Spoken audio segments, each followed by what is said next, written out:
நம்ம Ashwin sweets and ஸ்நாக்ஸை ஆஸ்திரேலியாவுக்கு export பண்றதுக்கு கான்டாக்ட் பண்ணுங்க 7373755163.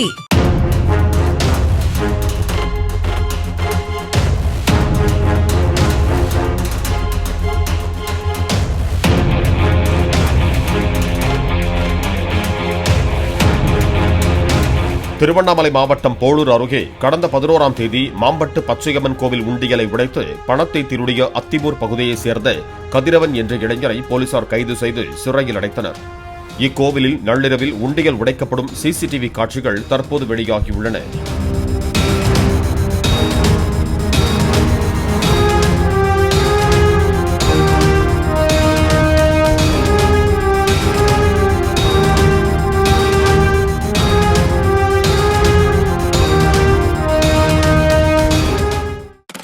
நம்ம அஸ்வின் ஸ்வீட்ஸ் அண்ட் ஸ்நாக்ஸை ஆஸ்திரேலியாவுக்கு எக்ஸ்போர்ட் பண்றதுக்கு கான்டாக்ட் பண்ணுங்க 7373755163. பிளே ஸ்டோர் மற்றும் ஆப் ஸ்டோரில் இருந்து பாலிமர் செயலியை QR கோடு மூலம் பதிவிறக்கம் செய்யுங்கள். செய்திகளை உடனுக்குடன் பெறுங்கள்.